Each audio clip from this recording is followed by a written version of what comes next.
আমার পছন্দের কিছু ইসলামিক বই হচ্ছে আবু তাহের মেজবা সাহেবের এসব সার্ফ শিখি।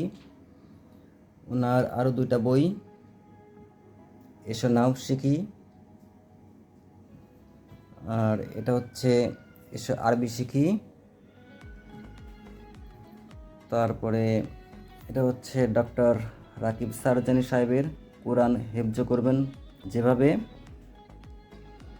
এটা হচ্ছে ডক্টর মোহাম্মদ ফজলুর রহমান সাহেবের আল মুজামুল ওয়াফি আধুনিক আরবি বাংলা অভিধান। আর এটা হচ্ছে মোহাম্মদ নাসিরুদ্দিন আলবানী সাহেবের রসুল্লাহ সাল্লাল্লাহু আলাইহি সাল্লাম এর নামাজ।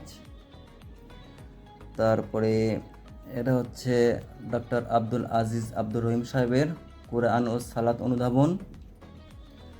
আর এটা হচ্ছে শাইখুল হাদিস আল্লামা শফিউর রহমান মুবারকপুরী সাহেবের আর রহিকুল মাকতুম বা মোহরাঙ্কিত জান্নাতি সুধা।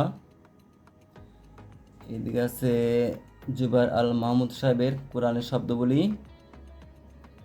আর এটা ডক্টর হিশাম আল আওয়াদি সাহেবের বি স্মার্ট উইথ মুহাম্মদ।